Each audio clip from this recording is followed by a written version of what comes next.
Mwongozo wa kujifunza Biblia, hii ikiwa ni Mei 10, siku ya Jumapili. Mada inasema Eliya kuomba katika zahama. Eliya aliyekuwa mwaminifu aliishi zama za uovu. Wakati mfalme Ahabu akazidi kumghadhibisha Bwana, Mungu wa Israeli, kuliko wafalme wote wa Israeli waliomtangulia.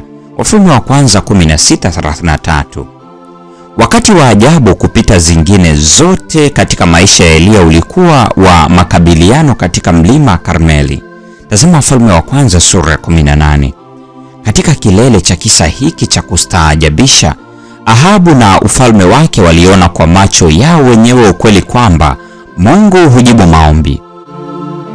Huu ulikuwa wasaa usioweza kusahaulika katika historia ya Waisraeli, na ndiyo maana badiliko la ghafla la matukio katika kisa hiki yanatustaajabisha. Soma Wafalme wa kwanza 19 ya kwanza hadi 18, mahususi ukizingatia maombi ya Eliya na mazungumzo kati yake na Mungu. Ni nini hasa kinachomsababishia Eliya sononeko hapa? Je, mwitikio wa Mungu unatofautianaje na kile kilichotokea katika mlima Karmeli? Ndani ya siku moja, ingawa Mungu alijibu kila moja ya maombi ya Eliya, hali ya kihisia, kiakili na kimwili ya nabii ilibadilika mara. Ingawa Eliya alikuwa amepata uzoefu wa ushindi mkuu pamoja na Mungu siku ile, alikuwa katika saa ya uchovu.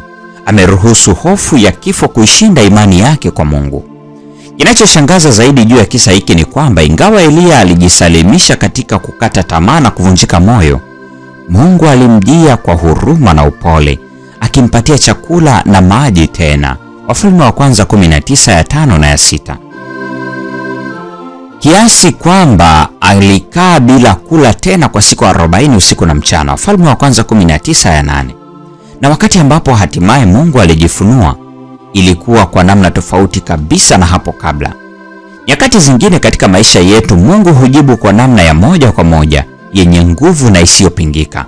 Hii huimarisha imani yetu, nasi tunahisi ukaribu wa Mungu katika maisha yetu. Nyakati zingine tunayumba na kujisalimisha katika majaribu, tukidhani kwamba ni jambo gumu mno kumfuata Mungu kwa imani isiyoyumba.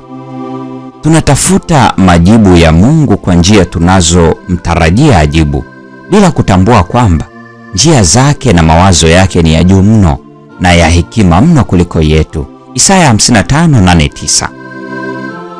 Kama ambavyo kuna mengi kuhusiana na uumbaji wa Mungu tusiyoyajua, tusishangae kwamba kuna mengi kuhusiana na njia za Mungu ambayo hatuyajui pia.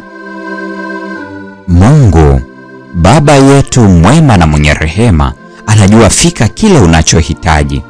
Unawezaje kutulia kiasi cha kutosha kumtumaini na kudumu kumtazama katika mazingira yote?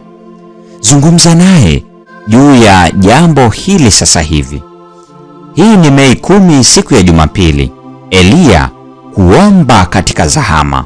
Mungu atubariki sote na nikutakie tafakari njema.